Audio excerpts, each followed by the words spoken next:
Well, this wasn't anticipated. We thought that we'd actually have a Sunday off, Matt and I, but unfortunately, the team just did not get on track in the first quarter, dropped out to a 17-0 deficit early in the Coliseum, ended up pulling it out in triple overtime, 43-41. We did hear a lot from you guys last night. A lot of people wanted to talk even longer and more. Dre, if you're out there, I hope you call in. But there's a lot of concern, and rightfully so, about this defense. Also, I mean, I'm going to throw in there the running game. There's some clock management issues, just some overall issues going on in the program right now. I love Riley, but even he's not infallible. All these things we have for discussion today during the conversation, but this is your show, you guys. We want you guys calling in. The phone number is up here, 888-997-4539, 888-99-RILEY, if you want to do it that way as well. Call us. Let us know. We know you're hurt. We know you're angry. We know you're somewhere in between. As always, I here with my partner, Matt Zemek. You can find him every day over at Trojans Wire. Make sure you check it out. I'm going to try to drop the link during the show, but we have our first call coming in right now. Good afternoon. Thanks for calling. Give us your name and what you're calling about. You already know who it is, Tim. It's me, Avery. Avery coming in early. Georgia. I just want to talk.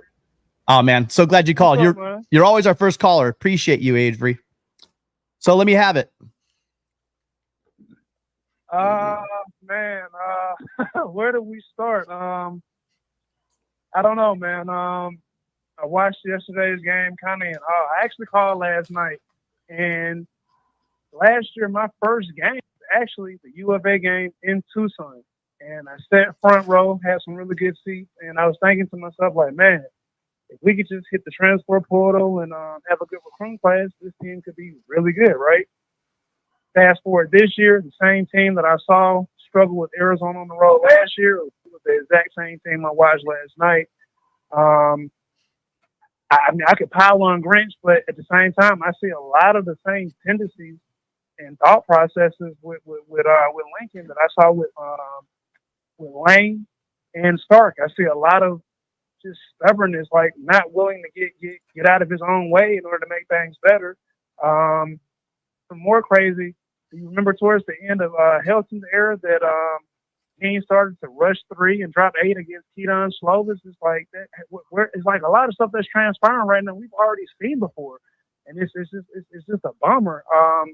Even more, it's kind of confusing why a lot of the coaches that have come to replace Pete after Pete left, why didn't they kind of take some of the same things that worked with him, some of the same philosophies, ideologies, thought processes, etc., and kind of incorporate them? Like, everybody's just been stubborn to a T to want to do it their way and prove that I'm this guy, but they haven't won anything. Heisman don't mean anything if you're not winning national championships. Playoff appearances don't mean anything if you're not winning national championships. It's just odd, man. And I mean, I don't know. I don't really know what's going to happen in the next couple of weeks, because we've seen us literally make some of the lower tier individuals look better. That kid that played the other night for Arizona, he wouldn't start for any of the Power 5 conferences, and he looked like he was having a ball on the field last night. It was rather odd. I'm kind of thinking, like, man, does Sam Hartman have a flashback to Wake Forest this Saturday when we played him? It's just odd, man. I want us to really get back on track, but I don't know. What do you think? Want to go ahead and hit this one first, Matt? We'll be able to talk about a lot of different things over the course of the next hour, taking your calls, but let's just start here. USC's soft. USC is soft. USC isn't tough. Yeah. USC isn't physical. It starts there. It starts with Grinch. Establishing an expectation, getting a standard, getting players to meet that standard regularly. No, it's nowhere close. It's nowhere close. So USC's soft, and it all starts there. That's the number one thing that has to be fixed here. So I want to keep this specific, though. We should do this a bit specific. So for both of you guys, I'm hearing soft. I'm always reticent to call dudes that are smashing into 300-pound guys soft, because, quite frankly, there's nothing soft about it. I get you. The mentality you're saying, maybe the tackling, etc. My question, though, first and foremost, of both of you guys, do you guys see any improvement from last year? Yes or no? And just try to keep it short. Avery, you see improvement? Minimum. Minimal. Okay. Matt? Yeah, slightly, like not enough to matter. Certainly not enough to matter against Oregon and Washington. Like we're I going to get agree. boat raced. We're going to get boat raced if that's the level of physicality against Oregon and Washington. Now, of course, I realize this was a trap game. You're looking ahead to Notre Dame, et cetera, et cetera, et cetera. So it wasn't the same kind of dynamic, but like you can't just flip the switch on, right? Like you need to establish a culture. And, you know, we have to admit this here at Trojans Wire and at the Voice of College Football. Like this, I don't take pleasure in saying this, but look at Oklahoma. Look at Brent Venables. They have toughness. They have physicality. Like they are not soft. They took it to Sark in Texas. They were the better team for most of that game. We don't have to like that, folks. We don't have to take any joy or pleasure in that, but we can acknowledge that that's the reality right now. And Oklahoma fans who, you know, took it on the chin a year ago, like they can now say, oh, we upgraded from Lincoln Riley. Thank you, Lincoln Riley, for leaving. And what's Lincoln Riley going to do about it? What's Alex Grinch going to do about it? It's gut check time for USC. Their defense does look absolutely incredible. There's no doubt. You mean you man? I like. So here's the thing. I don't have an issue with OU. I have an issue with OU fan. Oh, sorry. I have an issue with OU internet fan. Usually the one that's absolutely knuckle dragging. But their program is looking really, really good as far as defensively. Watch that game. Sark made some pretty dumb mistakes in that game, but we all know about how he handles games. But they did. They look physical. They look quick. They're flying to the ball. This USC team early on looked good, but again, we knew they were playing. They weren't playing anybody, and even in games, we saw some stuff early. I wanted to believe because we were rotating players, but let's face it. At some point, you got your guys in there, and now they are playing. We're still seeing the same problems we've seen consistently from last year and bleed into this year. It does look like we have an upgrade in player, but we're not seeing a major upgrade in play. Avery, anything else for us? Yeah. Remember the very first game I called, and I was on a tirade about how bad we looked against San Jose State. Well, that blueprint has literally been the focal point or point of emphasis on how we're going to be attacked for the rest of the season. And then I don't know if you remember me saying, I said, man, I'm an 80s kid. I came up watching the Josie Dunns, Mickey Andrews, Ron Englishes of the world. Well, who was the defensive coordinator for Louisville? Ron English. How does Louisville look? And I say that to say one of the main components of Pete Carroll's teams before they start to just have a blitzkrieg of 5 stars, it was the basics, right? Fundamentals, being physical, and bringing energy. I mean, did you watch the first quarter last night? You would have thought that the whole team was somewhere on Venice Beach partying the night before. Like that, they didn't look like they had any energy. Yeah, the fundamentals are still lacking at this point in the game, and it's just. I mean, I saw that with the Heltons, the Sarks, and the Lanes. We just thought we can come out on Saturdays and out talent people, and that's not it. That's just not it. Yeah, no, awesome as always. Avery, thank you so much for always supporting the show. Really appreciate you calling in. Yeah, there are some issues. If they aren't cleaned up, we're looking at some losses. And again, Alex Grinch knew that if he didn't fix his defense, that his time's short here, right? He knew he has a second year. He got some people in, and unless we saw like a major improvement, that you knew he's gonna be in a hot seat. The issue is not going to come down to angry fans. The issue is come down to is Riley, if things don't get fixed, is Riley going to continue to ride with the guy that's costing him national championships? That's probably what it's going to come down to. Thanks again, Avery. Hey, and I'm gonna leave on this. How does one manage and doesn't realize that somebody's a weak link? So and I say this almost every week that I call. How do they work in the same building and Lincoln not realize that Alex is holding him back? Like, is he being oblivious or is he being stubborn? You know, here's one thing we got to talk about though. If SC rolls out here and scores the traditional 40 points, not 28 like they normally do, are we even having this conversation? Probably not. So this isn't just a defense problem. We can't say, well, hey, he's looking over there. He's got to see. I mean, look at the time of possession. That's becoming an issue as well. USC is one of the worst teams when it comes to time possession. They're leaving that defense out there a lot. That goes into the bigger scope of the problems at USC. But I'm with you, and I hope they get it figured out because they are literally out of time. They're going to South Bend next week, and I'm saying right now, if they play like they played, it's gonna be really ugly, and then you really will see the daggers come out. Thanks, Avery. We'll talk to you soon. Okay. Absolutely. Thank you for everything. Bye now. Thank you.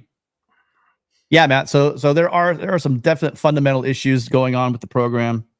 I think you've laid out very well over at Trojans Wire, you guys. If you haven't checked out Trojans Wire, make sure you're checking that out daily. There's new information all the time. Couple of articles about Grinch just yesterday. Got another call coming in. Good afternoon. Welcome to the family therapy session. You're on with Matt and Tim. Who's this and what are you calling about? What's up, guys? How we doing? This is Mo. Mo, nice to meet you, man. How you doing? Good. Couple things. There was something I saw yesterday that I had never seen before in any college or NFL game, and then there was something else I noticed with the personnel for USC. The first one was a Michael Jackson touchdown. It got ruled a touchdown. And then without even like reviewing, they just like, oh, he's down like at the half yard line or whatever. I haven't heard anyone say anything about that. I wanted to get you guys' opinion on that. And like, I've never seen that before. Like usually they go and they look at the cameras, the booth, but no, they're just like, no, you're at the half yard line. So I thought that was kind of weird. What did you guys think about that? Pac-12 refs, baby. Yeah, really. Don't have to say anything more on that one. Yeah. Yeah, that's really what it comes down to. Now,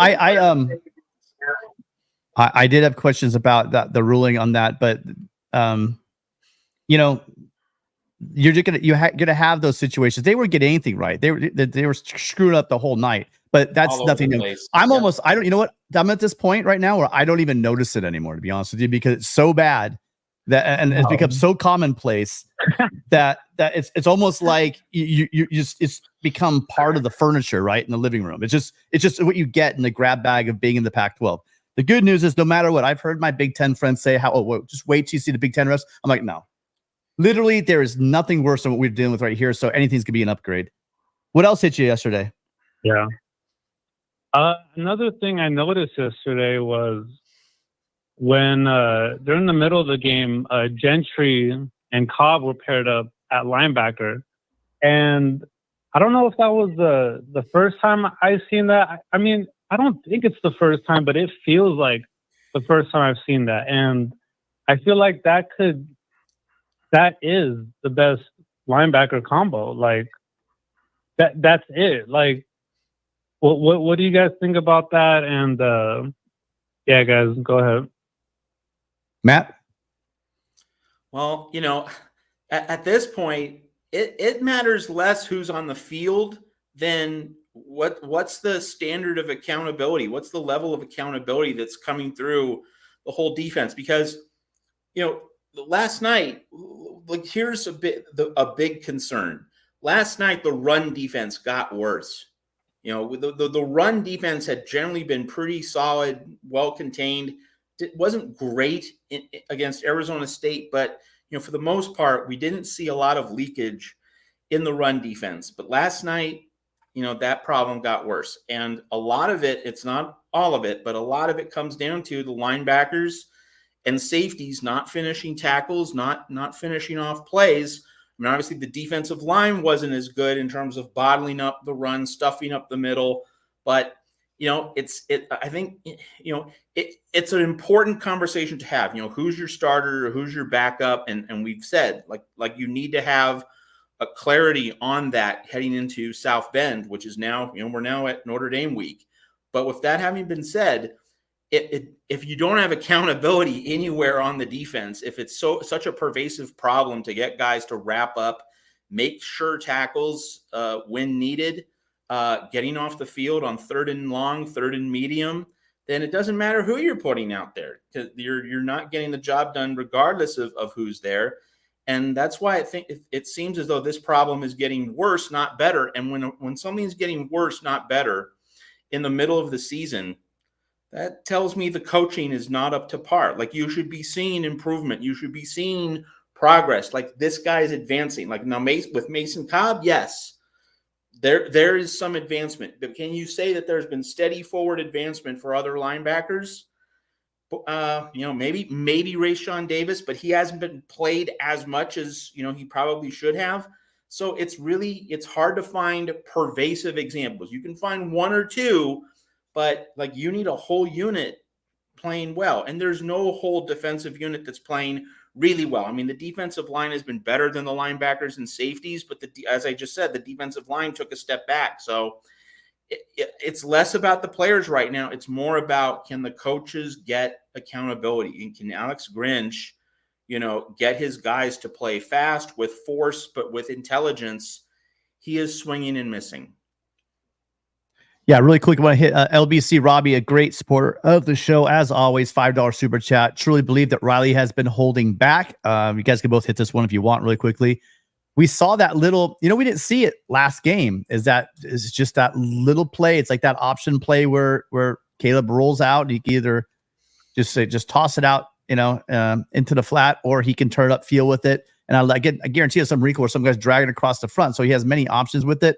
I didn't see that. I know there's lots of wrinkles that, yes, if you think that you've seen the whole playbook, I think that you are fooling yourself. But again, it's not the offense that I'm really worried about. I think our offense will perform well against Washington and against even Notre Dame and the Ducks on the road. My concern is what our defense is going to do. But I agree with you, Robbie. I think that we've seen just a portion of the playbook. There are wrinkles that are coming out pretty soon. Let me just quickly address that point. Of course, Lincoln Riley's holding back some things in the playbook, but you can't hold back in terms of getting your guys to play the right way every week. Like, that is not something you save, right? You don't save the right culture, the right attitude, the right technique for the big games. That has to be there consistently. And that's not. Yeah, playbook, there's no question that Riley's has a whole lot left in the bag for the bigger games coming up, and he doesn't want to show everything on film. Of course, that's not really a serious question. Like, that's obvious. But you can't save your effort for later. I mean, there is something in terms of managing resources, not overextending guys, because again, USC's playing 9 straight weeks. Like, there's that piece. But when guys are playing, you have to come with the right effort, preparation, technique, and really, this team was not prepared to play against Arizona State. It was prepared to play against Colorado. Great first half, was ready from the jump, then lost focus in the second half. But then USC was not prepared to play against Arizona. So that's 2 of the last 3 weeks. This team was not mentally and tactically ready to play coming out of the tunnel. Completely unacceptable. Really quickly, I promised myself we'd roll through these a little bit faster, but I got to hit a couple things. So just really quickly for our fans out there. So we have a lot of Sooners out there just kind of getting really excited. But Rye, I've seen this story before. Matter of fact, I've seen OU plenty of times up there with Bob Stoops, with Lincoln Riley. How does it end up for you? You guys you're going to roll through a very weak Big 12, and then you play someone and get smoked. That's really what's probably going to happen. But I will tell you, I've already given you guys compliments. I think the defense looks great. Offense, I'm not sold on your offense yet. I'm just not. Jeff Levy's offense, you can get excited about it, but I think it's got, you talk about we got holes. You guys got plenty of holes as well on offense. So slow down on your victory celebration. It's not probably there yet. What's up, Carter? Hope you're calling in. Let's see who else we got. And just a lot of people. Tin Hat, you're out there waiting for your call. You guys, listen, the phone number is literally, I can't make it easier. It's right here, 888-977-4539 or 888-99-RILEY. Give it a call. I'd love to hear from you guys. Mo, we got to wrap it up here, but appreciate you calling in. What do you think on Riley? Keep him or does he have to go? Do you want to fire him tomorrow or can he stay for a little while? Grinch. Oh, it's like, no. I've been hearing Riley. Oh, that's the funniest thing. Oh, whoa, yeah. Everyone's getting excited here. I don't know if half of them are they're buying into these Sooner trolls. Oh yeah, they're now we seriously got to start thinking about Riley. It's like I'm laughing my ass off. But do you think we're gonna be able to keep Riley for another year? Coaching staff is great. I think the bye week kind of messed up the players' rhythm a little bit. I think they're gonna go into Notre Dame. They're gonna be focused. I think it's gonna be a convincing win. Yeah. Well, I'm not sure if I'm there with you. I'm waiting a little bit to see who's going to be healthy. I want to hear about the health of a couple of our cornerbacks that were missing in that game. I want to know if we're going to roll in with our that deep in the cornerback depth. I want to see if we can get some of our starters back. So before I start making predictions, but Appreciate you calling, Mo. Hope you call back soon. All right, guys. All right, All fight right, on. guys. I'm going. All right, that leaves the call open for anyone who wants to call in. Well, we got another call right on deck. Here we go. Thanks for calling. What's your name and where are you from? Hey, what's going on, Tim and Matt? How you doing? LV Live, man. Fight on from the East Coast, New York City. How you guys doing today? Doing great, LV. So what are your thoughts on the defense last night, and what are we doing with Grinch? Hello? Yeah, can you hear us? Yeah, it was kind of breaking up a bit. Can you hear me now? Loud and How clear. does it sound? Good? Yeah. We can hear you. Okay, so I kind of wanted to give you guys a breakdown. You know, it was a tough game. It was kind of crazy. I just think they weren't ready to play, guys. They really weren't. You know, watching the game and kind of watching how things unfolded. Yeah. They looked like they wanted to be out at the beach. Like they didn't look like they wanted to be there at all. To me, that's coaching, right? To me, that's coaching. You know, your team is a reflection of your coach. That's just what it is. So to me, it goes from the top, right? So that comes from Lincoln. So that's the issue that's very concerning. The other dynamic too is if you guys look at those Oklahoma teams, this is very similar to that. These look exactly like those Oklahoma teams that were losing to Iowa State 42-41, losing to Kansas State 55-49.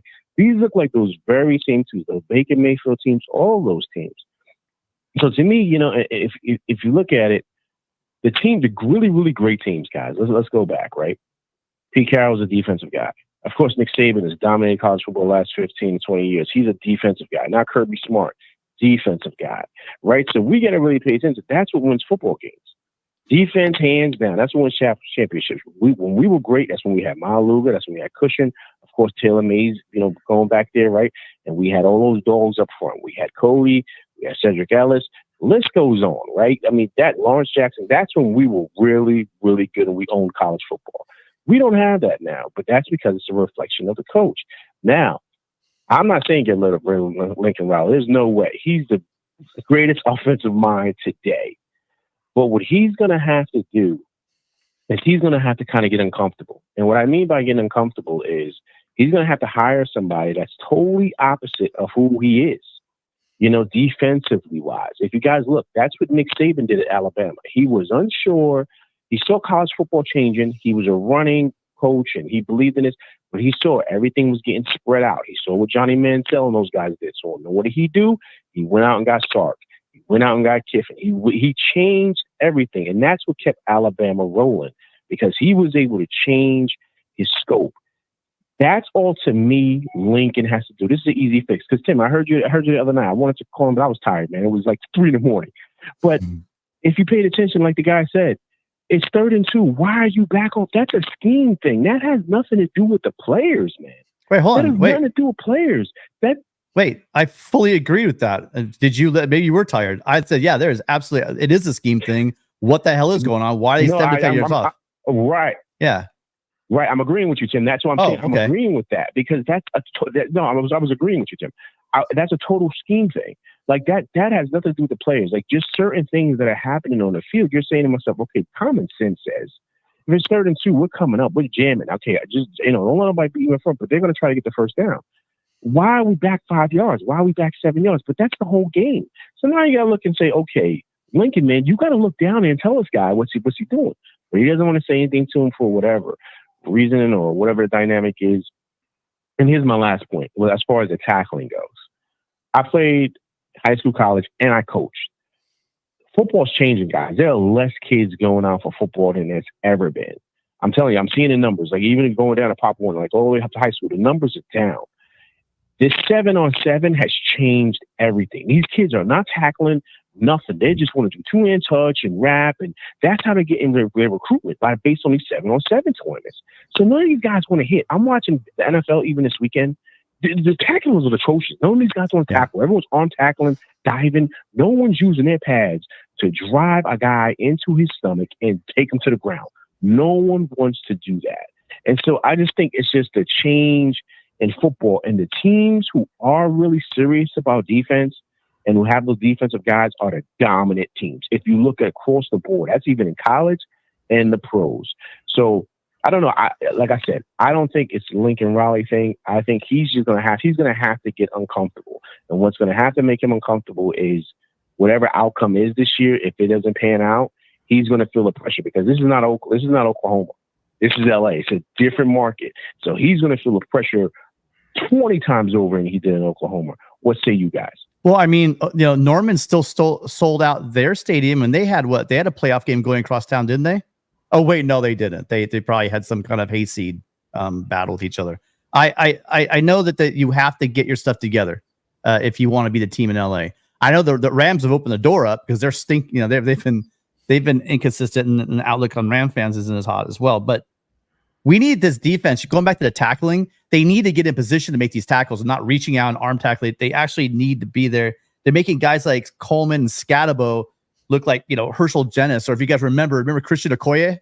I mean, it just seems like it's unstoppable force coming through the hole. If you don't, Tim, they called him a Nigerian nightmare. Yep. If you didn't get him in the hole, you weren't going to get him. These guys, I'm not knocking these guys. These are college D1 athletes, big, strong backs, but we're making them look a hell of a lot better than they are. So yeah, right, that's just the X's and O's, Tim. That just goes back to what's going on in practice. But he shuts down practice. He doesn't want nobody to see anything. So we have no clue about what's going on there. You have no clue what he's allowing this guy to do because, listen, man, it's obvious. We don't have to be D1 coaches or pro coaches to see, okay, it's a 3rd and 2. Okay, what? Or remember that time he sent Mason Cobb on the blitz and left the middle wide open? Why are you sending him blitzing from the 10-yard line? Or he's not going to get there in time. Like, it's just certain things like that. And guys are looking at their wristbands. They're unsure of what to do. To me, that is total scheme. These guys are unsure of themselves. When that happens, you have to say, okay, let me maybe dumb down the playbook, because if not, these guys are not going to be ready for Saturday. They're not. So I'm going to have to dumb down this playbook and maybe keep a base concept with a couple of blitzes in there, because these guys are good enough athletes to where they can make plays. But if I'm throwing out all these schemes, all these coverages, all these packages, and these guys aren't getting it, and I'm still expecting them to get it, that's me as a coach. That's bad, because I'm not adjusting based on what's going on in the game. Yeah. So, yes, guys need to tackle. I totally agree. But Tim, to your point, if they're not in the right position to get to the tackle, if they got to come all the way from the 5 to get a guy on the sideline because this is where you want them to be as far as gaps go, then what are we doing, right? And listen, people are destroying the offense, and offense had a rough day. But can they have one rough day? Is that possible? I mean, does Caleb got to score 58 points every week? I mean, you're going to have tough games sometimes. This is football. You're going to have your highs and lows. Look what happened at Oregon State, right, last year. So you're not going to be running on cylinders all the time. It happens. These guys are D1 players too. They're going to scheme up certain things. So you have to say to yourself, okay, people are going to adjust. We have to adjust also. And that's what it is. We're not going to have Caleb Williams next year. We're not. Yep. Giants keep losing. Hopefully we'll snatch him up. But he's not going to be here. So you got to be able to adjust and not expect Superman, as he calls himself, to come in and save the day every time, man. And that's the frustrating part. And to me, that's a Riley problem. That's not a Grinch, because Grinch is going to do whatever Riley allows him to do. So he's going to have to get uncomfortable and do what Nick Saban did and say, okay, I gotta hire out of my circle and kind of get the guys of what I need.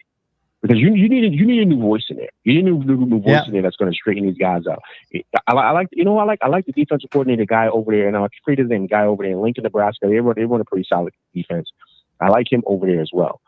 Somebody different, man. That's going to come in there with a new scheme, new crew of guys, and that's going to change everything. That's going to maybe even make Lincoln a little uncomfortable too. LV, you make a lot of good points, but we do got to move on. As always, appreciate your call. Very, very solid points.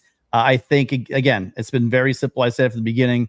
First, I was optimistic. Quickly, I went to, well, he's got to show me something. Now, the last 3 games, it's like, clearly we're heading for losses. And if we head for those losses, everybody that wants a replacement, I think even Alex Grinch knows that the door's waiting for him if he doesn't get it done this season. So, LV, thanks again so much for calling. We'll see you very soon, bud. Absolutely. Hey, fight on, Matt and Tim. Great show, guys. Fight on, man. Yeah, Matt, do you want to add anything about that? I mean, I know you probably know who's a DC over in for the Black Shirts. Oh, at Nebraska. I mean, I don't know. Yeah. Matt Rule though, like his attention to detail and his focus on defense, like that's what's guiding Nebraska. But we got a call. Hold on a second. Sorry, Matt, cut you off. Thanks for calling in. What's your name and where are you calling from? Hi, this is Dave from Iowa. Dave from Iowa. How you doing? Thanks for calling back. Appreciate you calling again. Dave, you there? Sorry? Just appreciate. I remember your call from the very first week. Thanks for calling again. How you doing? Hey, man, thanks a lot. Side on. You know, it was a tough win, to say the least. You know what? From last week, you know what? From last week's call with Matt, you know, I understand. This is how Lincoln Riley's teams are going to win, and you know, there's nothing that's going to really change the guy's mind. The optimist in me wants me to think that just because with Caleb Williams, we'll be able to win out and pull through. But but at the end of the day, I'm just curious. Do you guys think we can still make the playoffs? I know it's week 6, but hear me out. Do you think that we can still make the playoffs in the sense of these kind of situations where we win, we don't cover, you know, Caleb Williams does what Caleb Williams does at the end, and you know, say we do win the Pac-12 championship. My question is the committee? I guess what I'm getting at, how much does the committee value defense versus offense? And what I'm getting at is just, you know, I understand he did it at Oklahoma, but in today's day and age, you need to have defense. So I'm just curious, what are your thoughts? Let me tap really quick. I'll head right to you, Matt. Dave. Like, we don't have the luxury of thinking about playoff scenarios and what the committee is going to think. USC has to get into the clubhouse at 12-1 first. And that's looking very unlikely right now. Very unlikely. So it's all about being able to let's at least get to December 1st, Friday night in Las Vegas, Pac-12 championship game, 11-1 with a chance to play our way into the playoff, as was the case last year. Let's just get there. Like, there's a lot of hard work to get there, and it starts with Notre Dame. Like, and we can't worry. Like, we are worried. We're all worried about Oregon and Washington in November because we're not ready to beat those two teams. Fortunately, we're not playing those two teams right now. We get another month to play them. But really, it's all about just taking care of business each week. I know that's cliche, but like, USC just needs to fix its SHIT. Like, we just have to fix things first and get these October wins under our belt. And then we can enter November 9-0, and then the playoff becomes much more realistic. Yeah. So, like, I know we all like to talk about the playoff to a certain extent, but right now it just has to be on Notre Dame and improving. And this team has not been improving over the past 3 weeks. So we have to improve and win before we really get into the nitty-gritty of a playoff discussion. You know, if we got everyone right now that's not a member to sign up, we can get to that 4,200, that 42, that Ronnie Lott. Really appreciate if you guys take a second. If you haven't already subscribed and hit that bell notification. If you didn't have the bell notification, you probably might have missed this episode. So make sure you're subscribed and you have the notification, because that's the best way to know when Matt and I pop live. We had absolutely no plans of doing this, but it kind of leaked out last night. The Trojan family, we need our family therapy today. So that's what we're here for. But really quickly, and also, sorry, I would be remiss if I didn't talk about Ricky Bell as well, 42, my other favorite 42. So as far as worrying about the playoffs, there's no rule the playoffs says you need to hold teams under 20 points in order to make the playoffs. Okay, it's not about defense, it's about wins, W's, right? And so to get in the playoffs, it's usually your net score. How many did you score and how many did you let them? Did you score more than they did? Good, we'll give you a W and you move on. It doesn't really matter if you're giving up 25, 30 points. Here's the thing. This game should have been over 31-28 in regulation. It should have. Also, we're shredding Grinch. We're shredding the defense. They should not have given up 17 points in that early in the granted, not to this team. But this is not a scrub team. Fafita's coming on pretty strong. They have legitimate playmakers on the outside. And although I'm saying that Coleman is not the next Herschel Walker or not the next Ricky Bell, he's a decent back and he's a D1 back. Should they be giving up that many yards to him? No, but it's not like they gave up like 300 yards or 200 yards again this time. They didn't do that. And in the second half, Matt, I'm curious for your point is they only gave up 11 points in the second half. You know what? Guess what? And it should have been enough to win. Now I'm playing devil's advocate. Do you feel that's not enough to the defense to show up and slow them down, stop them, give the offense a chance to win? Well, I mean, what are we talking with? Oh, what are we talking with in a larger context? We're talking about a USC defense that is good for 15, 20 good minutes a game, but like that's not going to cut it against elite teams. But like there is like a quarter to 20 minutes a game when the defense plays well, stabilizes thing. Like, and USC doesn't go on a 28-3 run after being down 17-0 without the defense making plays and having some good sequences. But you can't win, at an elite level playing just 20 minutes a game of good defense. Yeah. So I just want people to see, we need to say, number one, this is not good enough. Matt, I'm on board with you. Avery, Mo, LV, Dave, I'm with you guys as well. This is not good enough. This is going to equal up to L's. But people are talking about last night, first off, we didn't even win the game, which they did. And the fact that this defense, they start out shaky, but usually it's the other way around. Usually we start like gangbusters and they fall apart. They finished strong in this game. They really did. Matter of fact, they held that to that 50-yard field goal. The previous play, they had them punting. USC's offense had plenty of chances to get back in this game, and they did.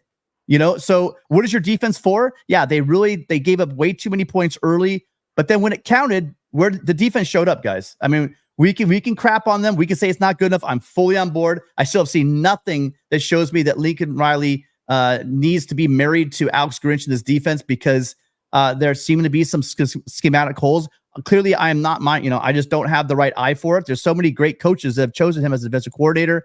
I'm still waiting to see what exactly is the allure. There has to be something. These guys are not idiots, that hired Alex Grinch. They aren't. These guys are basically, if you look at them, they're like a pantheon of some of the offensive Mensas out there. So you have to see there's something there. We're not seeing it on the field, though. And that's why all of us are on a call on a Sunday afternoon saying, what the hell is going on? We are sold a bill of goods. I know I went knee deep saying, hell yeah, we're not going to be a top 20 team, but we're going to be a top 40, top 30 type. Those days have sailed. Now I'm hoping this could be a team that can keep us in the game, the defense, keep us in the game long enough that Caleb can work his magic, because we know he can. Sorry, we've been doing it again. I did it again, Matt. I'm talking way too much. Dave, do you have anything else for us? Yeah, I just got a question. Maybe it's Lincoln Riley and I guess, his demeanor to the media. But what's your take after, the Colorado game only talking for 5 minutes and this game here only talking for 10 minutes? Meanwhile, Deion's talking for 20 minutes and he could probably talk on for another 20. And on top of that, even after a 3-point win, Deion says we play like hot garbage. I don't hear that kind of realism or that realism from Lincoln Riley to the point of we didn't do anything right. We barely came out with the dub. We didn't play to our standards. I never once really heard him say we play to our standards and we play to our terms. Like I've heard all the time on these hype videos. Make the opposing team play on our terms.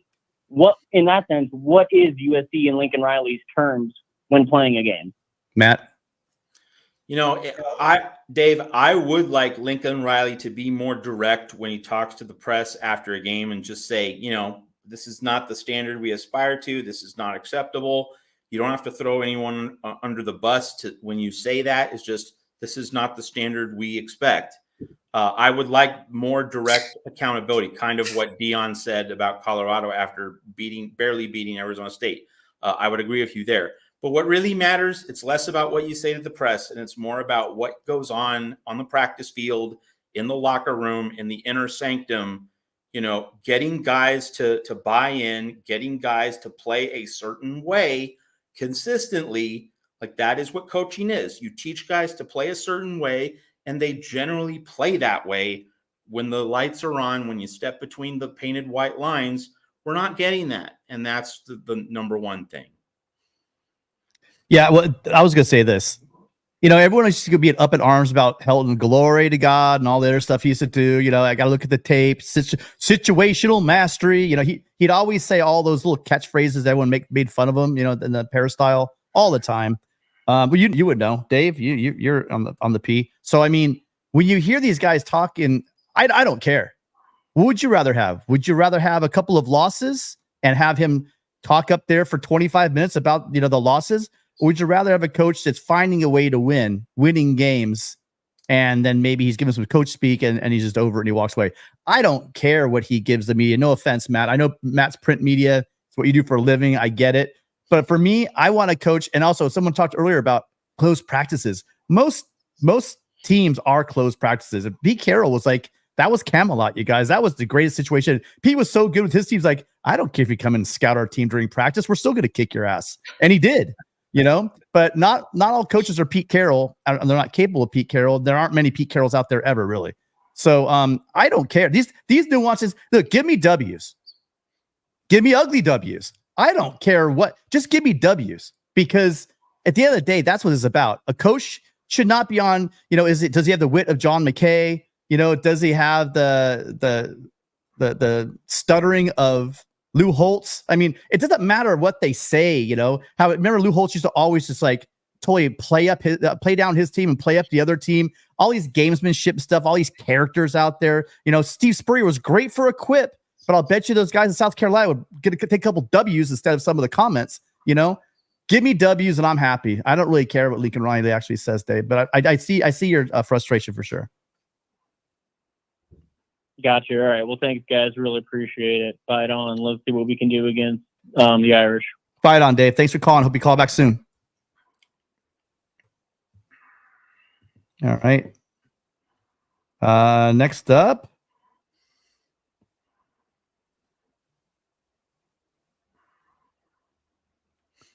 Thanks for calling in. This is Tim and Matt. What's your name and where are you calling from? It's Carter. Carter, what's up? From Moreno Valley. Carter, how you doing? Guy? Oh, glad to hear from you again. We got a little more time today.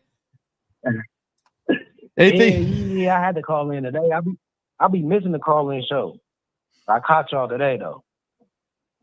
Listen, my brother wants me to personally apologize to you. I already apologized to Matt off air. My brother said that, you didn't do Carter right. He said, Carter, by the way, Carter, you're his favorite. He wishes you were on the show, not me. He said, you got to let Carter talk more. So Carter, the floor is yours. I don't want to upset my brother. I'll tell you what I said, fight on. Right on. I will. He's probably listening. So I had a question though. Shout out to the chat, because the chat be asking good questions. So shout out to everybody in the chat. If somebody says something that made me want to ask you guys, where is defensive analyst Greg Brown? Yeah, I saw that. I be seeing Cliff Kingsbury. Yeah, I see Cliff Kingsbury on the sideline. Where is Greg Brown? Well, no, if you're not seeing him, where do you think Greg Brown? Where do you think he is if you don't see him on the sidelines? The press box and the skybox? He's probably in the press box. Would be my guess. Yeah, I will hope so. He's not home eating crackers, that's for sure. All right, so I wanted to ask you, do you think he could be our DC? Because he used to be the defensive coordinator at Charlotte. That might be the it's funny, I was just talking about this last night at the game. That might be the emergency parachute pull, because no one else, like someone brought up last night, somebody brought up Sean Nua, but Sean Nua has never been a defensive coordinator. He's a great defensive line coach, but you don't just promote someone to run someone else's scheme, etc. Blah blah. But I will say this: I mean, here's what I am to say, Carter. I don't think he gets fired unless the season's like, unless if they drop like 3 out of 4, then yeah, you might. And because of the defense, I think you might see that. But again, I'm not sure exactly what that would solve, because you're not going to hire a defensive coordinator. And besides one I can think of, most of them have jobs right now anyway, so you're probably not going to be pulling anyone right in the middle of the season.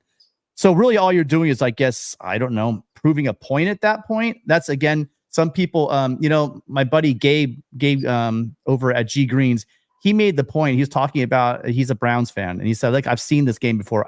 He says, I think that Grinch has lost the locker room.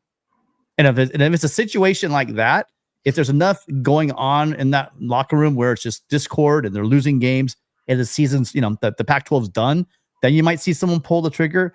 But until then, who else are you going to get in there? They're not going to change, right, Carter? You know football. They're not going to change the scheme in game 7, 8, or 9. Also, by the way, have you guys ever heard of a defensive coordinator being fired when the team's 6-0? You're not going to fire your coordinator when you're 6-0. Now, if these losses step up, Greg Brown would be, I think, the emergency stand-in. Matt, what do you think? All right. So this is something I wanted to By the talk way, about. By the way, sorry. He has very little defensive coordinator. It's not like he has years of experience, by the way. But I'm sorry. Go ahead, Matt. So this is something I wanted to talk about, but I had to get the phone call, to provide the platform. So I wrote earlier today, Sunday, at Trojans Wire about how to handle this Alex Grinch situation. So now, first, in terms of a prediction, I don't think Riley's going to fire him until after the season. That's my prediction. Agreed. But I think urgent action is needed. Now, I don't think you fire him this week. I don't think you fire him right now before the Notre Dame game. But Riley, Jen Cohen, football administration, they need to be working back channels right now to have a plan, to have a possibility. And Tim mentioned the point that, other candidates have jobs. Someone mentioned Dave Aranda, at Baylor. Baylor's really struggling. Keep losing, Baylor. That's a sinking ship. So, maybe you can pull Aranda away from Baylor. But he won the Sugar Bowl 2 years ago. I don't think Baylor is ready to cut bait with him. I think Baylor's going to give him 2024 without too much question.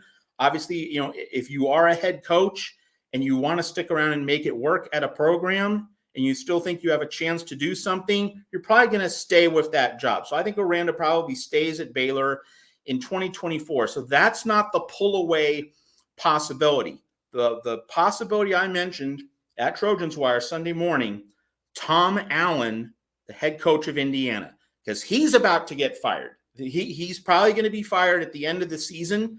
So if Jen Cohen and the football ops can get in touch with his agent and explore possibilities, with any coach who's about to get fired, and Allen is about to get fired in my estimation, the ability to jump to another program, to explore other opportunities, like the school that currently employs him, Indiana, would welcome that, because that way your USC would pay some of the buyout money, some of the costs attached to Tom Allen's salary at Indiana. So like Indiana would welcome that. So like if you have a chance to help out another school, another football program with a move, and Tom Allen would probably be looking for a defensive coordinator landing spot. And remember, he was Kevin Wilson's defensive coordinator at Indiana before he took over the program full-time as head coach.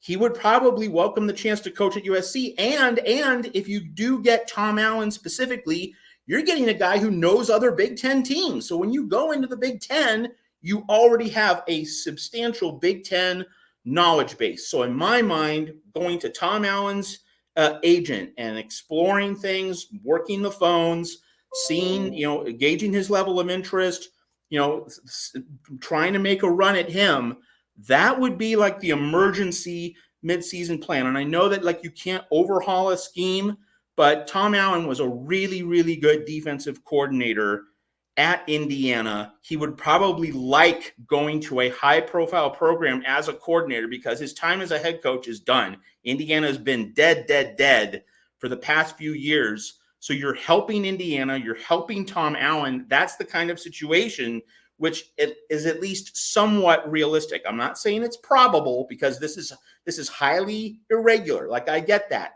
But if you want to be able to pull someone away from another program, and let's remember, Texas Tech hired its head coach, Joey McGuire, in like late October, early November, a couple years ago. You are seeing a few, not many, like it's not the industry standard, but you are seeing a few mid-season coaching moves in this industry. So the idea that USC could poach Tom Allen from Indiana, again, not likely. And I don't want to create the idea that it is likely, but that is the kind of clever, bold, daring thinking that Jen Cohen and the football ops staff need to be engaging in. And like that should be the thing. But you don't fire Grinch right now because, this is the other thing. Jared Parker of Notre Dame, arguably the worst offensive coordinator in the country. So like Alex Grinch versus Jared Parker, the worst offensive coordinator, the worst defensive coordinator. Let's at least see what Alex Grinch does against a terrible offensive coordinator. If he can't pass that test, done. pull the trigger, bring in Tom Allen for Matt. sure. But right now, you work the back channels with Tom Allen so that at least this is on his mind, and you can then plant the seeds for bringing him in for the Utah game if Grinch steps on a rake against Notre Dame. So that is the plan I laid out at Trojans Wire. You can read that article, how to handle the Alex Grinch situation. It's a really fascinating plot point right now at USC. I'm afraid to let you go again on this one because you got a good role, and that's a really good point. So with the whole situation, you brought up some good options in the offseason. I'm with you 100%. Guys, stop this weird fantasy. I get it. You called that Grinch should be fired before the season. Kudos to you if it actually happens, but it's not happening during the season. So just stop. It sounds silly at this point. Here's something I've been wondering about. I talked about the beginning of the year. Why isn't Grinch up in the box? You see a lot of coordinators up there, because they can see the game from up there. Exactly. What have you heard anything, Matt? Why he's on the sidelines? Well, I mean, that's how he prefers to operate, but maybe, going back to the earlier caller who said Lincoln Riley needs to be uncomfortable, maybe he needs to make Alex Grinch uncomfortable. And maybe he needs to go up there for one game. Doesn't have to be a permanent basis, but maybe he needs to see the game differently to shake loose better ideas and a better conceptual spatial awareness of what to do. I mean, that's a really good thought. Carter, your thoughts? Yeah, I think why he don't go up there, because, we got technology. They could go to the iPads on the sideline and see the skybox view. So that's probably why they don't go up there, because they could just look at it from the sideline, from the iPad. It's different in real time, though, Carter. You really get an X's and O's, and you see the space and the spacing and everything from up there. You can see gaps. I mean, you can see it happening in real time instead of getting those shots. But I hear you. What else you got? We got the cue. I got two more questions for you guys. Y'all answer these questions and I'll get off. Say if the defense continue to struggle, but somehow we still win out. Say if we win a national championship with this defense, is we still gonna keep Alex Grinch then? I'm scared of that. I'm scared we might somehow overcome this defense and make the playoffs. Might not win, but I'm scared. Hang on. Are you saying you hope we lose so we don't? Are you saying you don't want to win a national championship? No. Okay, I'm just checking because we got to bring it in check a little bit, right? Okay. No, I'm actually asking you guys. It's a question. I'm saying, like, if we overcome the defensive problems and say if we make the playoffs, win or lose, do you think Lincoln Riley will still keep Grinch? And would you still keep Grinch? And my second question is, what's going on with Zachariah Branch? I've been hearing two things. One thing I heard was let's not NIL, and then another thing I heard he wasn't going to class. Let's not spread rumors. You guys got any information on that? Yeah, Carter, I don't. That's what I'm asking you guys. Yeah, no, I mean, I get it. Listen, I get your curiosity. I don't want to speculate on a young man, what's going on with him, whatever the story is. I'm sure everything's fine. That's what I'm going to say. I'm sure everything's fine until it's not. I don't know. I've heard all kinds of rumors. But you got to remember, this is the internet, and people run with everything. Let's be careful. We don't, we don't put stuff out there. I get it, though. I get you want to know. Going back to the thing, if he wins the national championship, that means that he won. That means he won 3 out of the 4. But actually, no, more than that, because he's going to beat Notre Dame, Washington, Oregon. Utah's taking a step back, and then matching one of them up again in the playoff in the championship game, and then winning a semifinal and a final. And if his defense could do that, which I'm not too sure it can, but if it could do that, you answered your question. That's a championship. It's literally, by definition, that's a championship defense. And yes, I would welcome him back. Matt? It's a bottom line business. If he wins the national title, he's coming back, and USC. A few people in the chat have said, I'd love to have that problem. Exactly. Like, okay. Like, not likely, but like that is a first world problem. And like, fine. Like if you're winning titles, you're doing your job. Even if the actual, if you look underneath the surface, like some of the details might be ugly, but if you still get there, yeah, really, that's the thing. Hey, Carter, in all seriousness, thanks for calling back again. Again, I did go watch it. I was a bit short with you. Appreciate you calling back, and hope you call back again soon. Yeah, you guys, it was, I don't know if you can hear me, but you guys, I couldn't hear you guys' response. It was sounding like choppy, it was blurred out, but I'll go watch the replay and hear what you guys said, but I couldn't hear nothing right now when you started answering the if we still win with Grinch. Oh, just really quickly, I'll make it short. The story is if he runs a table and loses one game in the regular season, then wins the semifinal. Oh, sorry, then wins the conference championship game. Then he wins a semifinal and a final. By definition, that's a championship defense, and I want a guy that can call us a championship defense. There you go. Yeah, and by the way, that. good luck getting another good luck getting another defensive coordinator if the guy goes 15 and 1, right? And wins the national championship, and you fire him. He will never get another defensive coordinator worth their salt ever again. You can't do that. I just heard the end. All right, I hear you say we're gonna bring them back if we win, but what if we just make the playoffs and lose, and we give up 50 points? That's another story. What if we fall short but make the playoffs? You still bringing them? I'm asking you. Bring Grinch back? No, if the defense is the reason why I lost that playoff game, I would take it like I'm an NFL GM. We can you get me to the playoffs, but can you win me games in the playoffs? If you can't do that and you're the reason why we lost, I got to look somewhere else, because I'm not going up 1 or 2 years. I have seen his work of his entire body of work. He's had some improvement here, but he's never shown that he has that type of defense. This was his year to prove it. That's what I said from the beginning. And I'm staying with that. All right, now the last question: what you think Lincoln will do though if we make it to the playoff fall short? I do, because you know what? Listen, because the guy wants to win. This is his legacy. This is who he is. He's a head football coach. Will it be an easy decision? I would doubt that. But he's gonna do what's right for his team and right for his career. Matt, what do you think? Yeah, if it's clear that the defense is holding the program back, then that's should be a straightforward thing. After year 2, after year 1, it was, well, let's give them time, let's get players used to the system. You don't have that after year 2. It's a much easier decision if it's clear that the defense isn't cutting it. Definitely. Hey, listen. Hey, thanks a lot. Thanks a lot, Carter. Appreciate you calling back, and please call back soon. All right, fight on, you guys. Fight on, Carter. All right, that opens up a line. There's nobody in the queue, but I think there actually are people in the queue. But yeah, friendship. If Alex Grinch is there is a friendship there, and he's not willing to step at that point, say he's got to look him in the face, say, "Hey, man, you're holding us back. Sorry, I gave you a shot, but it's over." Good afternoon. Thanks for calling, Matt and Tim. It's the Trojan Family Therapy Session. What's your name and where are you calling from? It's Tin Hat, Tim. How are you? Good, Tin Hat. How you doing, man? I'm well. Good to speak to you. Matt, hello. Terry Stickley, Matt, and I'll be sure to check you out on Trojans Wire. However, I do have to come clean and say that I am primarily calling in to talk to Tim tonight. All right, let's have it.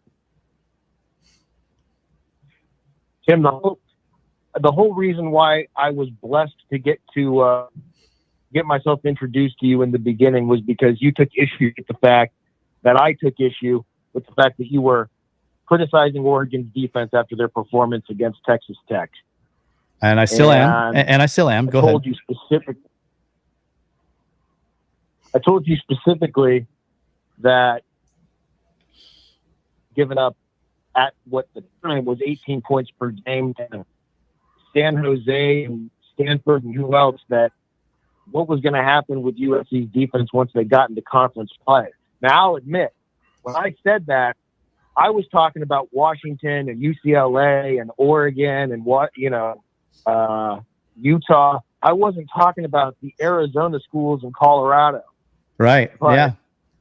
USC went ahead and made my point about Lincoln Riley not knowing how to coach defense early so that I could get this phone call out of the way. Well, so so I want to respond to you.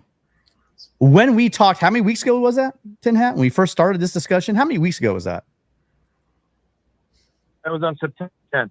Okay, so we're talking like week 2, right? Pretty early on, right?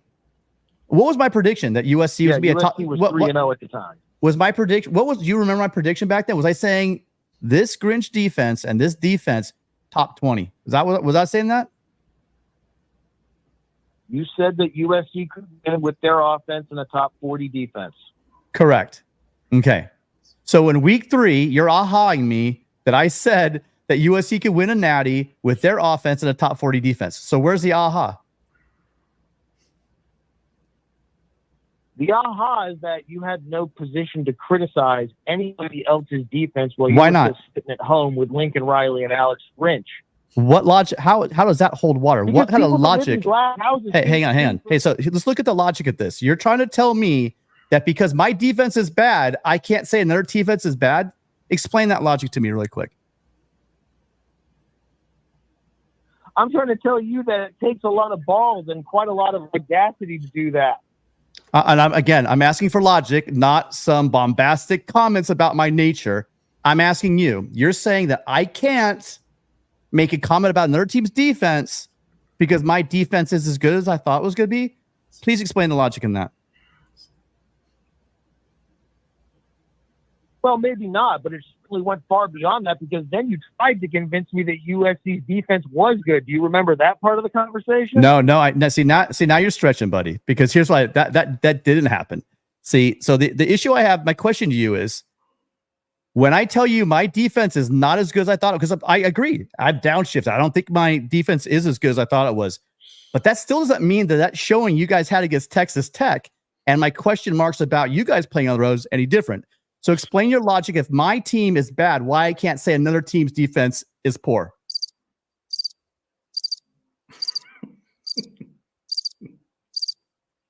See, so that's my point. You and I It's talked logic. for about 20 minutes, and it was about how Lincoln Riley doesn't know how to coach defense. First 1 minute was about how you shouldn't be criticizing Oregon. The majority of the conversation was all about Lincoln Riley's philosophy. Yeah, I'm Not about whether you can criticize. we're not really remembering the same conversation because, again, there's one thing to say. One, you're right. I did say that the USC defense is not going to be a top 20. It's going to be a top 40, top 50. And hey, that's good enough. And I did that in week 3. And every week after that, as they performed poorly, I said, hey, I'm scaling it back. They're not showing me anything.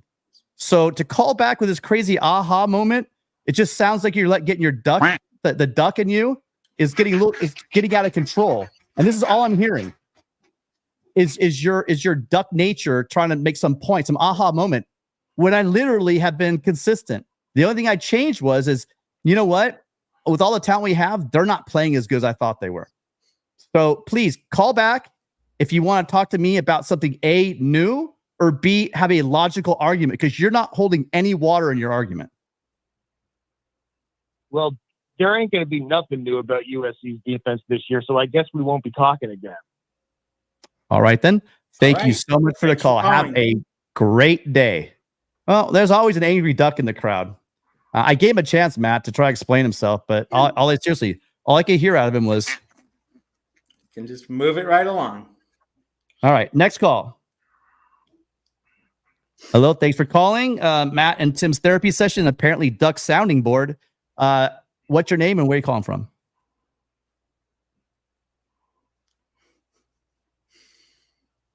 Hello, you're on with Matt and Tim.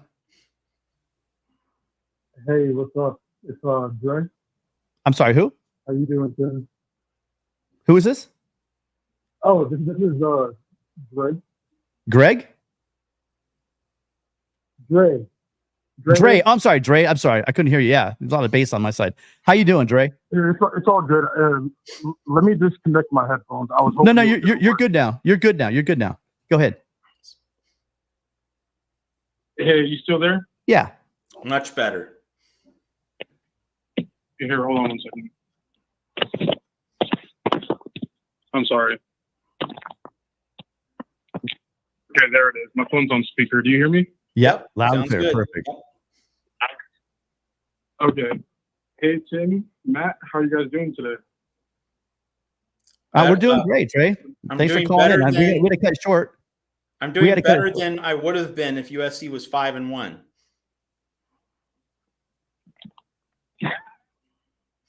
A lot better. So bad. Facts. So true, man, because we should have lost the last 2 weeks. We got lucky. Extremely lucky. And, Tim, it's okay for, last night for cutting the call short. It's all good, man. So So Matt, I can't stand that the fans talk a lot of crap to you because a lot of the times, man, you're brutally honest, but it's because you know your stuff about football and you know your stuff about the coaches because like you play the devil advocate a lot. Like, hey man, if they don't do this, it's gonna go bad, and you're not wrong, man. Like, you're not wrong at all, and I appreciate your content and the work that all you guys do at Mark Rogers. Well, thank you, and thank you for making this channel for being able to talk with the USC fans. Like, I think that's honestly really cool. Yeah, no, and Dre, you've always been a great caller. Hey, I got a specific question for you. How about this? What do you think about the inconsistency in the run game and our offensive line? I came in really excited about our guards, the size of Pregnon, and bringing down Kingston down from Washington State. I really thought we were going to be able to move the ball consistently.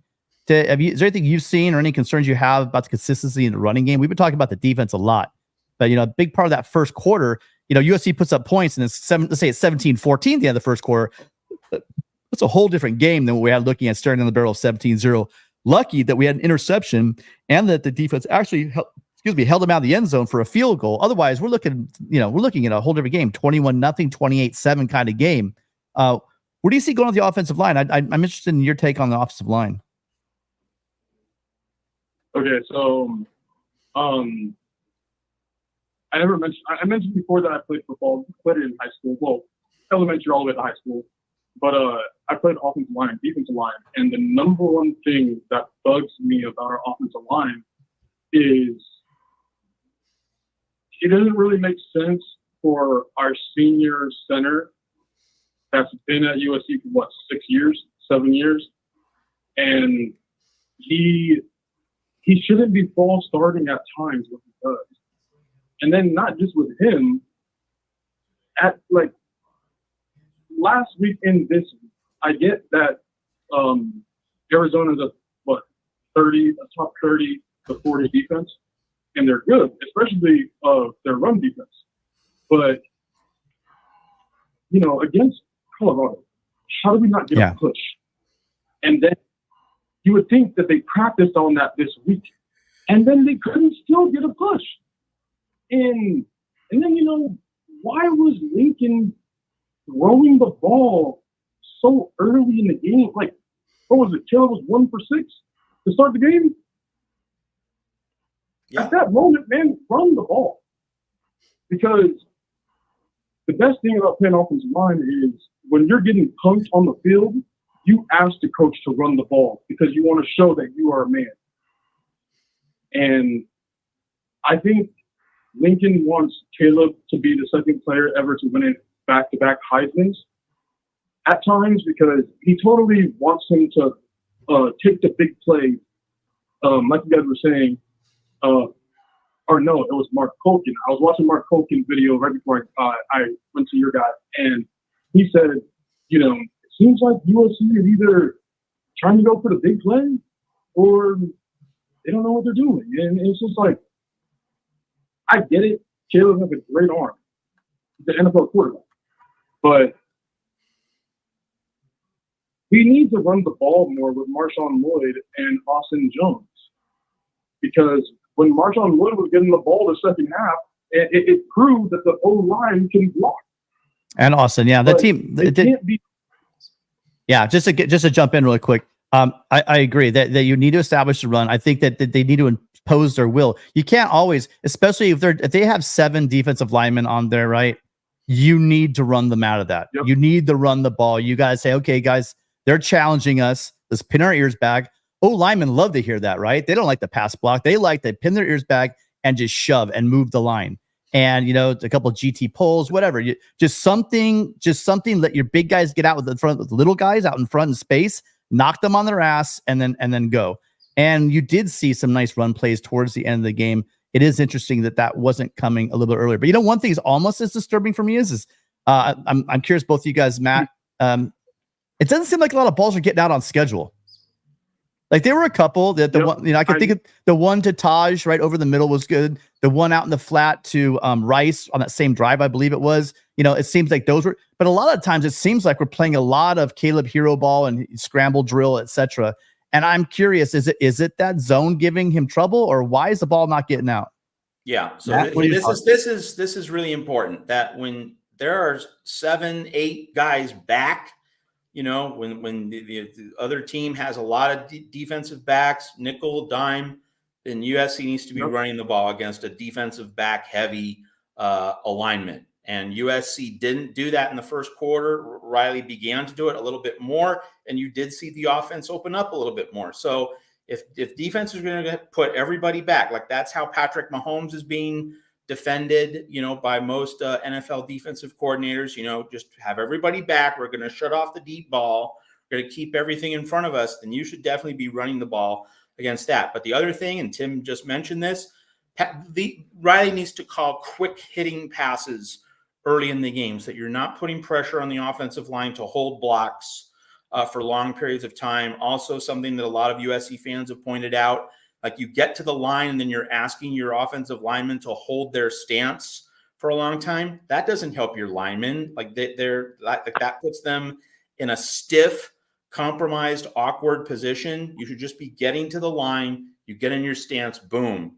Like that's better for the rhythm, confidence, fluidity, movement, footwork of your offensive linemen. Like those are details that Lincoln Riley certainly needs to pay attention to. So the play calling, the technique, the timing, they all need to help the offensive linemen be in a better position to succeed. Lincoln Riley is not putting his offensive line in the best possible position to succeed. Yeah. Agreed. Yeah, I in a moment, this, by the way, though, so I've done it in a while. Just want to hit you guys up. Listen, we're trying to get to that 4,200, big Ronnie Lott, big Ricky Bell, right? We can't do that without you guys. So if you guys have not subscribed to the channel, please just take 1 minute, just 1 minute to hit the subscribe button. And if you do, also make sure you're hitting that notification bell, because without the bell, you won't know, like an episode today, it's off, speaking of off schedule, Matt and I are doing this one off the cuff. If you caught the late night show last night, you know that we was coming, but make sure you're subscribed and that notification bell for all notifications, so you know when we go live, because it's not just gonna be after games. If big news breaks and we need to talk about it, this is it. We're the only one right now. I'm sure there will be duplicators. There will be people to copy us, but just know that we're always gonna be live for you guys when the family needs a therapy session. So that's our job, and that's what we're here for. Dre, anything else for us really quick? Yeah. So okay, what was that question you asked again to Matt, Matt, a second ago? I was just asking about just the fact the ball's not getting on time. Is that right, Matt? Basically just worried about just on schedule throws and the hero ball. Was that the question? I don't know, Dre, you're asking me to think this late on a Sunday afternoon after watching that game. I was up late. I did the post-game show. I'm not sure. I believe that's what I was talking about. Just concern over the fact that it just seems like a lot of balls are turning into, because the protection overall, I heard people talking about the pass protection. It wasn't great, but it wasn't bad. There was time where he had a lot of time to, he being Caleb had a lot of time to throw, and they must have been holding on to their flags because they weren't calling holding early. They sure started. They ruled when SC had to score. When SC needed to score, those flags, Matt, were coming out pretty live. Holding against USC. So all the people think it was a one-sided, and that the Arizona was getting screwed on calls. You might want to go back and look at that fourth quarter. Oh man. Oh, okay. So to that question that because it was the security, and I was gonna say Lincoln needs to stop having Caleb check so many times at the line, because that's where a lot of our false starts come from. When he does the double, when he does the hut, or he does that clap, someone's false starts. But I saw someone mention it in the chat last night. It's something I've thought of, but I never mentioned it. Was, if you notice, when teams pressure Caleb, they're always trying to condense the pocket from the outside, trying to keep him contained. Well, it makes no sense. Why don't we call a quarterback draw off shotgun? It doesn't seem like they're a lot. all trying to sack. Yeah, it doesn't. Wide open It doesn't seem like they do a lot of design runs for Caleb. It really doesn't. I think part of that is by design, because you don't want your Heisman don't want Trophy him quarterback hurt. getting hurt. Yeah. You don't So- want him subjected to too many hits. That's pretty intentional. I will say that against Washington and Oregon, like that's when you need to allow that play to be in the playbook a lot more, because you're going to need your very best offensive game, but like you do want to use it sparingly. So I think that's take the yellow jersey off in those games. Yeah, I agree, Matt, for sure. Yeah. Hey, listen. So Dre, thanks so much. Again, appreciate you always supporting the show. Fight on, and hope to hear from you soon. Tim, one last question real quick. Yeah, Is that sure. okay? Sure. I was going to ask you guys was, so last night, Tony asked me what my prediction. I said, I think it's going to be 45-38, but, us winning. But I have a convincing argument why I think that. Okay. As long as I've been watching college football, it's obvious to tell who's the elite teams, who has more athletes and stuff. And through the season, Notre Dame hasn't impressed me in big games. Because, like, other than, that North Carolina State game where they won by 21, I think, they haven't looked that impressive. Like, Duke is not bad, but, they're good this year. And they went to the ACC championship, 7, 8, 9 years ago. But Duke they don't really look like, an amazing team who can beat these elite teams. Like, Clemson lost because, Dabo Sweeney doesn't want to buy into the NIL. He doesn't want to buy into transfers. And if he's not going to want to evolve with the times, he's going to be lost in the past. Okay, And so how does this? So how does this connect to USC and Lincoln and the whole operation? I think you talk about next week. Is that you're saying that you feel that you're not sold on the Irish? I'm not sold on them because, first off, offensive line is suspect. Like Louisville, they don't get a bunch of 5 stars. Their whole defense and offense look completely faster than Notre Dame. Yeah. And then the Ohio State, it makes sense. It's Ohio State, big game, Notre Dame. But our offense, man, and it's because of freaking Caleb. But I do think if, the defense can't fix something, slightly get better instead of falling deeper into total defense, because we were at 71 last week, 98 something this week. Like, that's terrible. But we're going to lose to freaking, I say we would lose to Oregon, and it could possibly be a freaking slip-up game at California. Because their running back is nice. I'm with you, but just a couple of things really quick. I think that that Matt nailed it when he called it. See, I've been messing with a good friend. I don't know if you know how well you know the channel, but we have a good friend, Will ND. He's a Notre Dame fan. Great fountain of knowledge about college football. Not one of those myopic fans at all. And his concern was Gerard Parker, and my concern. I made jokes. So basically, what you did is you elevated your tight ends coach with 0 offensive coordinator. That's what I mean about coordinators, and you just make him your offensive coordinator. And Matt pointed out their offenses look. How do you make that offense look that bad? It's kind of scary that they can, and that comes down to why coordinators are so important. But we'll see, right? Yep. By the way, that's what I want to do right now, you guys, in the chat. By the way, Dre, thank you so much for calling. I hope you call back soon. All right, fight on, man. Take care. Hey, fight on, guys. Fight on. So you guys, right now, really quick. Yeah. Just Tim, I gotta be going, so you can take. Oh yeah, that's what I'm doing. We're gonna wrap up in a second here. I need you guys to go ahead and get in your predictions. Go ahead and throw your predictions in for the scores. I got a bunch of them. I'm gonna take this last call. Do you want to head out, Matt, and I'll finish up, or how do you want to do it? Yeah, all right, that'd be great. Let me grab this call real quick. See you Thursday at 6 for our next call-in show, Notre Dame preview. Yep, for sure. Thank you, Matt. Thank you. All right, whoever this is, you're stuck with me for the last couple of calls. Matt had to go, but thank you for calling. What's your name and where are you from? This is Dr. C from Houston. Okay, Dr. C, how you doing, man? I'm doing well. I'm doing well. I think we lost you. Hold on a minute. I think we lost you on. Wait 1 second. I think we lost you on the stream. Yeah, for some reason you flipped over. Hold on. Call right back, Dr. C. Let me see if I can fix it. That's timing for you. Hold on a second. Looks like the phone and we're all backed up.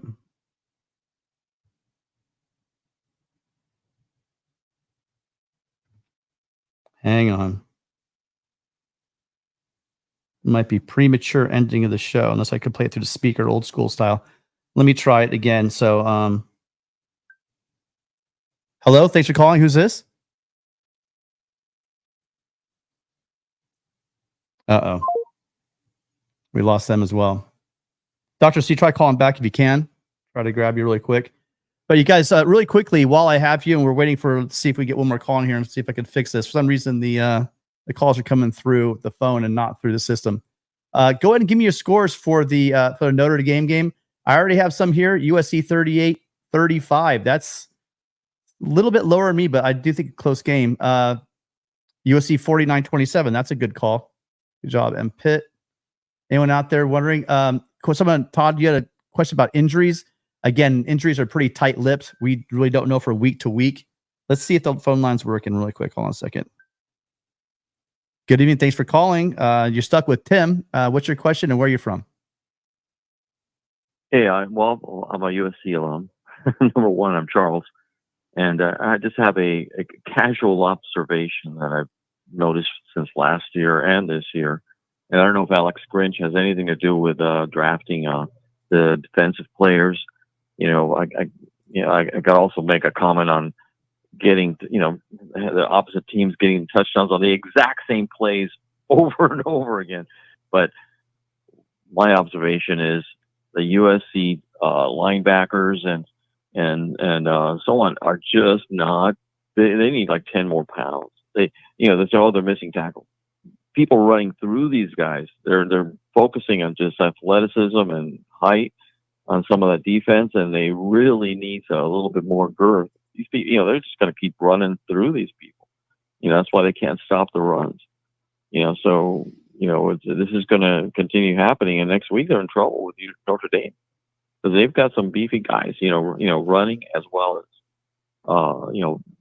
blocking. Well, blocking. I'm not even going to go into the blocking because I think the front line is fine, but I think the guys right behind the front line and to the sides, they have problems. They're just not big enough. The quarterbacks aren't big enough. The linebackers aren't big enough. And I mean, like maybe 10 pounds, maybe 15. Well, the bad news is you're not going to put 10 pounds on in 1 week. And I get what you're saying. Last year, no. I mean, this is no, I get you. I get you. So the issue though is then for next week, you're saying they were able to slow down Audric Estime last year. Okay. So this team faced Audric Estime last year. However, they're also facing Drew Pine. And so now with the balanced passing attack, that is going to be the advantage we had is going to be mitigated.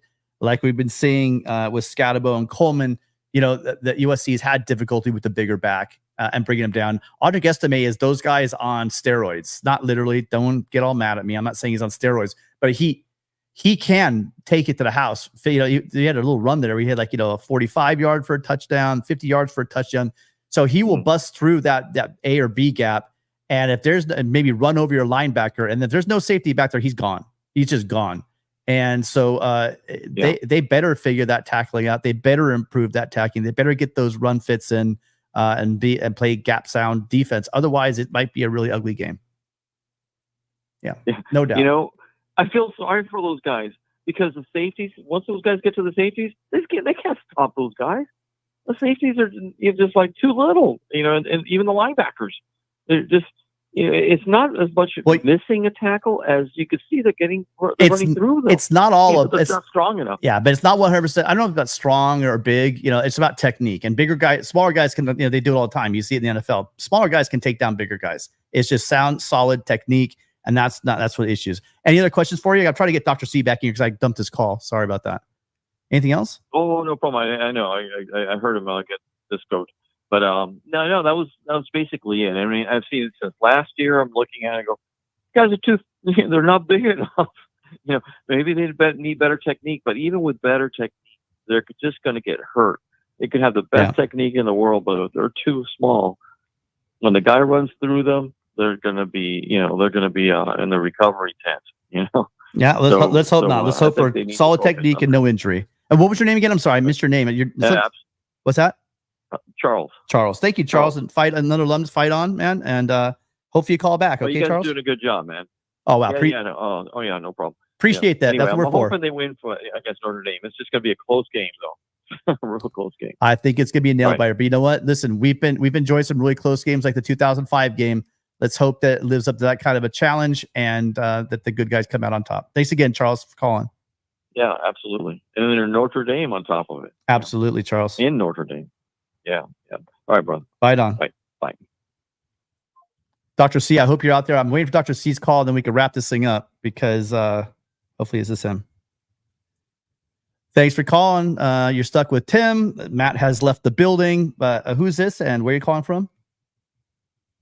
This is Dr. C again from Houston. Got you back, Dr. C. Sorry. Yeah, I couldn't leave it. Matt had to go, obviously. But I didn't want to do you like that. Sorry about that. So what is on your mind? No. Well, it's obviously our defense, and I apologize if I ask questions that were answered earlier. Are you about to close the show, or do you still got a minute? No, I got time. I'm gonna wrap up these. Again, I've got time for you guys. This what I mean. This is for you guys. This show is your show. I tend to get a little long-winded. I want to take as many calls as we can, but we are getting kind of close to the end here. So go ahead. Gotcha. Okay. Well, I'm the USC Arkansas fan. So last year I had a really big problem with Barry Odom's defense. I could clearly see the issue was the secondary was completely depleted. That wasn't his fault, but he kept on using 3 defensive linemen. And whenever he occasionally put a 4th one in, the defense ran better. With the USC defense, this is the first time whether it's the D line, the linebackers, the secondary, all units look like they are a step behind of any offense. I can't quite decipher whether it's scheme, whether it's just poor tackle. It seems like it's everything. I mean, you know more about football team, but what unit do you think is the worst? And I mean, this is really bad. I really don't know how to analyze what I'm seeing, because I see guys that are wide open catching balls. I see linebackers not wrapping up. I've never seen something quite this bad. Help me out. So this defense looks really good at times and really bad. I try to put it this way. It's not good enough. The way they're playing last week is not good enough to beat that. They're getting along right now because they're playing just good enough to beat teams that they have a significant talent advantage. We've seen USC do that for years. The idea was we were bringing in guys that were schematically going to take our talent to another level. And for the most part, they have. Again, this is an aberration. This is the first time, our in regulation that our defense was held under 40 points all year. And I can't remember, besides I guess you have to go back to the Oregon State game. I guess the last time it was held under 40, I think. Correct me if I'm wrong in the chat. So it hasn't traditionally been an offensive issue, right? It's been on the defensive side. Well, this team we just played, again, gave Washington everything he could handle. I mean, that was an onside kick. They had a chance to get the ball back and tie the game up, just like we got lambasted for in Colorado. So this game, I think SC didn't play remotely near its ability on either side of the ball. They just kind of sleptwalked through the first quarter on both sides of the ball, spotted them 17-point lead. But in the second half, they got together, when they needed to get back in the game, got a bunch of stops, a couple key pass breakups, and an interception by Covington. Key point. They scored that touchdown there, and now you're talking a whole different ball game, right? So the defense played in spurts. It's very inconsistent, and it lacks.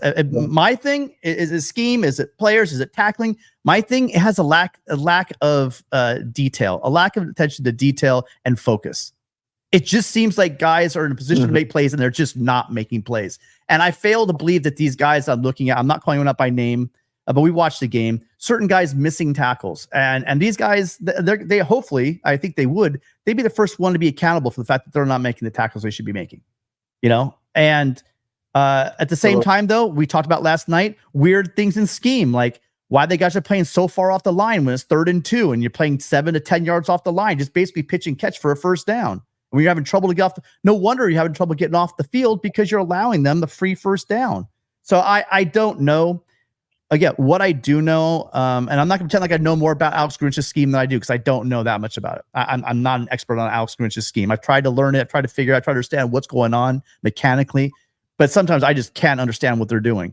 And so sometimes I know whose assignment it is. I know who's covered for whom, what's going on with the play, why it's busted, but it just happens too much. And the calls seem like they're coming in too late and the guys aren't lined up. It just looks like a mess in game 6. And 3 weeks in a row, we've seen it pretty bad. So my short answer going all the way around is it just seems like there's a lack of attention to detail and it's kicking their ass. Whenever, since game 1, I know I didn't want to sound the alarm, but I was very concerned because everyone knew USC had trouble with defense last season, but it wasn't until that bowl game with Tulane did the whole country start bashing on USC. And I mean, I was hearing it from everyone. It's like, hey, you guys have a great team, but your defense stinks. And I know they were hearing it. I thought they'd come out that game 1 with their hair on fire, ready to shut everyone up. And when I didn't see that, I got concerned. Now I'm really concerned because this offense is as good as any offense in the country. It's a phenomenal offense, and it's going to go to waste for a second year in a row because of a poor defense. That's a shame. That's what really kind of upsets me as a USC fan. No, and you echo the sentiment of the entire fan base, because what Caleb Williams has given us is for that to go unrewarded without him getting a ring. It's just a shame, and I'll stand by it. This defense just doesn't lose a game. They could be even a below average defense, literally like slightly below average defense, and USC is going to win most of these games. Yeah. If it's an average defense, they're going to beat a lot of the teams, maybe even including some of the guys that think that they're untouchable in our Pac-12. But in order for this team to be a championship team, like a serious contender, they have to tighten it up because there's too many explosives still. There's too many missed tackles still. There's just too much wide open deep down over the middle. That can't be scheme. I was talking to John Jackson today. That can't be scheme, a guy on a post in the end zone wide open too often over the middle. That's not scheme. That's somebody that's an issue. But at the end of the day, that still comes down to coaching. Why do guys don't know why guys don't know their assignments? Why there are so many mismatches on the field? Why do we have the mismatches we saw last night in the game? That comes down to coaching. I don't know the exact answer, but I know it's not good enough. So yeah, to see it, I thought that we would be the Kansas City Chiefs. Phenomenal offense and a defense that just bends but doesn't break, right? And I think that's all I was asking for this season, right? Let's be a bend don't break defense. Keep us in the game. Hey, if there's a turnover here, last season we were getting a bunch of turnovers, right? But last season hasn't happened this season. No, but again, this season that hasn't happened. But let me tell you, let's look at it. I mean, if we're gonna rip on them, we also got to be fair. So the drives in the second half, they had stops. They did well. Basically, it kind of started in the second quarter. But really, to end the second quarter, they went punt, half, field goal, punt, touchdown, and missed field goal. That's what they had one touchdown towards the end of the game and a missed field goal attempt at the end. They held to a 50-yard field goal attempt. If you look at it, again, after falling down 17-0, interception, punt, end of half, field goal, punt, touchdown, missed field goal. That's not horrible. Yeah. The issue is the field goal touchdown off the bat in the beginning, where it just seems like there was no one accountable. Again, that deep middle was wide open, and they fell behind 21-0. If they do that in Autzen, if they do that in South Bend, if they do that at home against the Huskies, if they do that against UCLA at home, I don't know if they come back. So it's got to be fixed. It's got to come. It's got to be better. And I'm hoping, just like any Trojan out there. I mean, if you're the Trojan out there, and there are, that's why I really stopped message boards probably about 5 years ago. If you're the guy that said, I called Alex Grinch, and you're hoping that we lose so you can be right, dude, well done. Good job. You called it. Or if you're like me and just holding out hope, because I am a fan, I'm not just an objective observer of this sport. I have an emotional investment in Caleb Williams getting a ring, in all these guys' hard sweat and tears paying off in a championship. I really do want that to happen. And for that to happen, Grinch and this defense have to figure it out. So that's the boat I'm in. I'm not overly optimistic that it's going to happen. I've just seen it 3 weeks in a row. I thought, okay, you know what? Early on, we're just rotating guys. Okay, against Arizona State, maybe it was just, off the bye week, okay, with Colorado, it was at altitude, 90 plays, blah, blah. Okay. At this point, it's 3 games in a row, and they still just are making the same, again, explosives, missing tackles, missed assignments. 6 weeks in. It can't happen. Absolutely. Dr. C, anything else? Yeah. I'm getting depressed. We got to move on. Yeah, no. Last thing, and I'll let you go. Because I couldn't figure it out. I was like, are we playing too? Because I see the D line at times get to the quarterback, and I was like, is this play calls too aggressive? And then, there's nothing happening. The defense looks like it's sitting back and waiting for something to happen. And I'm like, is it his conservative play call? Like, I'm not sure what kind of defense he calls, because typically you have Manny Diaz over at Penn State, right? Who people complain of him being over aggressive, but he's consistently over aggressive, right? They just go after the quarterback every play. Yeah. USC, I'm confused. Yeah. They're not playing. So they're not playing fast. They're not playing fast. They look like they're reacting to things. They're not attacking things, right? Some of them. Yeah. Then when they are attacking, they're too aggressive and they're running themselves out of plays at times. Yeah. But then also at times they're playing great. And they're, one thing we're focusing on all this stuff. They were leading the country in pressures, right? They were among the league, among the leaders in tackles for loss and sacks. So, I mean, they're doing stuff. The front line is doing well, but just as a scheme, the secondary just looks like sometimes at the lunch, the linebackers look great one moment. And then it's like, oh my God, what again? The next moment, we need consistency. Yeah. What I do know in a nutshell is that this defense is boomer bust, and it is one gap. And if you miss an assignment, it's going to go for an explosive. It just seems like, there's not a lot of help on the outside. If you miss your gap on the inside, it got running down the field. So boomer bust. I mean, I guess you ride with what you got. Let's hope that they get together, because it can be we've seen this defense very successful and be dominant at times. We need consistency. We need attention to detail, and it's not getting done. And again, at the end of the season, if it doesn't change has to be made. All right. Thank you, Dr. C. Absolutely. How does this end? How does this end? What's that? How does this end? Or how does it improve, or how does it end with Grinch? Again, like I said, what do you predict? I'm hoping for, instead of the Grinch that stole Christmas, I'm hoping for a miracle on 48th Street. I'm not in the old movies, but you know what my point is. I'm hoping that something happens that clicks, because it could. There are the players out there. The scheme is questionable, but it is a scheme. And if it's executed properly, then it does not need to be a top 20. It just needs to be a top 40. And then we need Caleb to be Superman and do Superman stuff, because we have the offense to do this. I'd like to see more consistency on the offensive line, especially in the run game. Been spotty, but overall the offensive line has been okay. Has not been a problem, but they need to tighten that up as well. All right, Dr. C, I got to go pretty soon. I think we got one or two more calls. Appreciate you calling as always. Thank you so much. Thanks for taking the call. Awesome stuff, man. Keep up the hard work. Fight on. Fight on, man. So I think we had one or two more calls. Really quickly on the bottom here, if you guys want to become a subscriber to the channel, join the channel.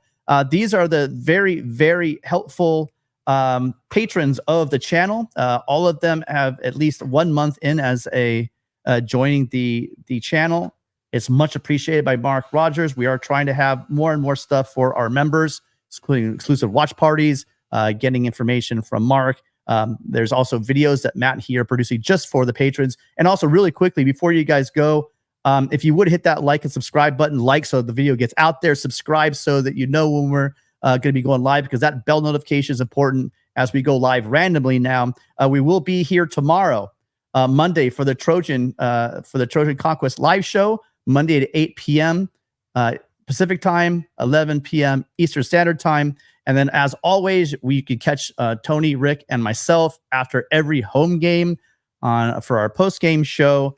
And Wednesday, we will be having our Pac-12 show, as always, on the national channel. You guys, Sunday night, really appreciate everybody out there. Thank you once again for being here. My prediction for the Notre Dame game will be on our Thursday night show. Well, something I forgot. We have our standard Thursday night call-in show, the preview show for the Notre Dame game. I'm trying to line up a very, very special guest. Those of you guys also that are really into some of our old-time players, some of our greats, maybe I would say even a national champion. So please tune in on Thursday for that. Thanks so much for tuning in. Really appreciate you guys. You guys have shown so much support for the show and this channel. Let's try to get to 4.2 thousand, so 4,200 subscribers by the end of the week. It's tough, but remember, there's a lot of teams out there right now that absolutely wish in their hearts that they were 6-0 like USC. USC is 6-0. They've limped in there to get there. They got to clean up the defense. This defense will not be good enough to win the next 3 to 4 games. So hope for that miracle, not the Grinch stole Christmas. There still is enough players on this defense to make it happen. I've seen it flash. Let's hope they can get all together. So until then, until tomorrow night at 8 Pacific, 11 Eastern, thank you so much. We'll see you all tomorrow, and fight on.